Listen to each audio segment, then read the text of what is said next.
Il a vécu 2 ans avec un cadavre sans le savoir. Les histoires de Flo Div.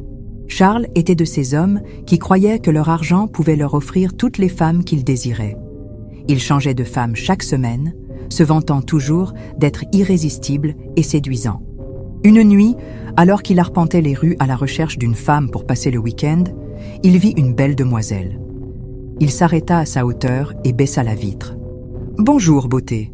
Monte, on discute, » dit-il avec un sourire éclatant, sûr de son charme. La jeune femme lui rendit son sourire et répondit doucement. « Tu veux que je monte ?» Son sourire fit chavirer le cœur de Charles. Elle entra dans la voiture et il démarra aussitôt. « Moi, c'est Charles » se présenta-t-il. « Moi, tu peux m'appeler Ariel » répondit-elle. Charles était hypnotisé par le mouvement de ses lèvres.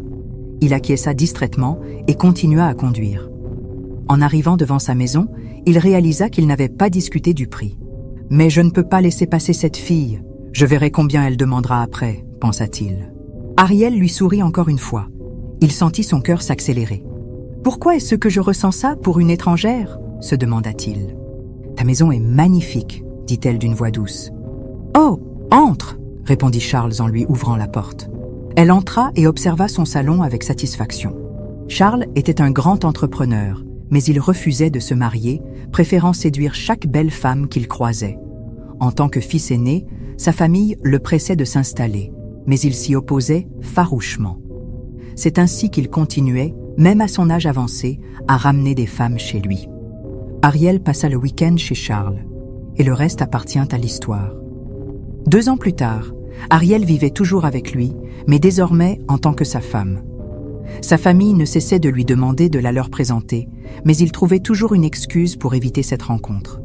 Un jour, sa nièce Gaëlle, qui venait de finir le lycée et attendait son admission à l'université, lui rendit une visite surprise. Elle se rendit directement à son bureau, car Charles leur avait dit qu'il avait déménagé. Charles ne fut pas ravi de la voir. « Tu repars dès que tu t'es reposé de ton voyage. Pourquoi ta mère ou toi ne m'avez pas prévenu de ta venue ?» lui lança-t-il froidement. « Je ne repars pas maintenant, oncle. Je suis venu me reposer en attendant mon admission, » répondit Gaëlle en fronçant les sourcils. « Tais-toi » aboya Charles. « Ce n'est pas ma maison. Tu pars dans quelques jours. C'est tout. » Son ton sec et son agressivité surprirent Gaëlle. Elle le regarda de plus près. Elle attendit que son oncle finisse le travail pour qu'ils partent ensemble. Dans la voiture, elle se parla à elle-même. « Mon oncle Charles était l'une des personnes les plus agréables à vivre.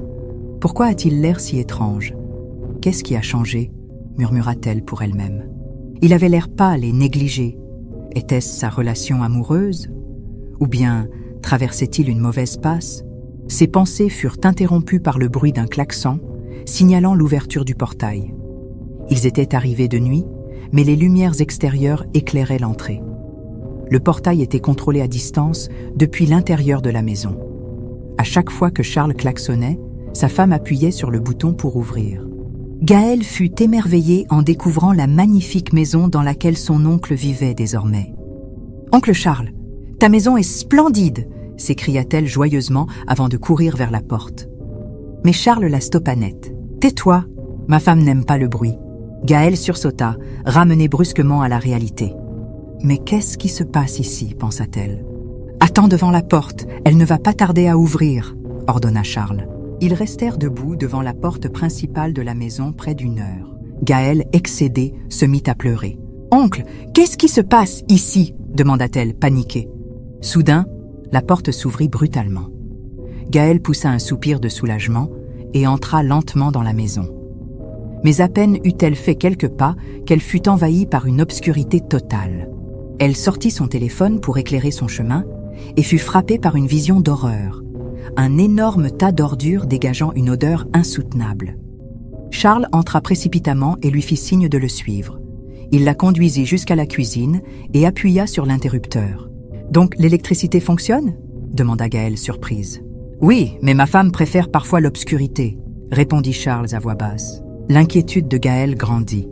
Elle voulait absolument voir cette épouse mystérieuse. Charles se dirigea vers la réserve et alluma toutes les lumières. « Ariel, tu dors ?»« Non !» répondit une voix venant de la chambre. Gaëlle scruta les environs et remarqua plusieurs tas d'ordures où des rats couraient librement. Elle se demanda si elle rêvait. mais fit de son mieux pour rester calme. C'est alors qu'une femme très corpulente, vêtue d'une longue robe blanche d'une saleté repoussante, descendit lentement l'escalier.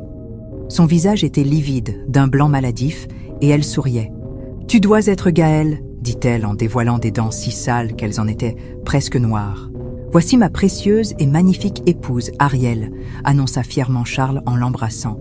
Gaël sentit son cœur s'arrêter. Elle crut s'évanouir lorsqu'Ariel la regarda et lui adressa un sourire. Ce n'était pas un rêve. Son regard parcourut la pièce.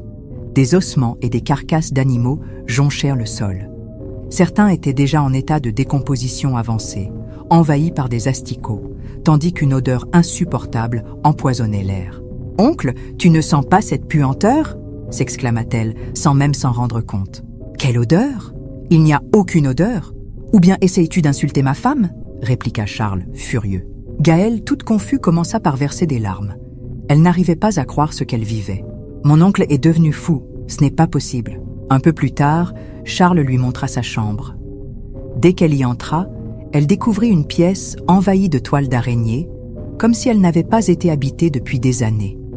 Elle se fraya un petit espace, y posa ses affaires et s'allongea, le ventre vide. Le repas qu'on lui avait servi grouillait de verre. Elle pleura toute la nuit.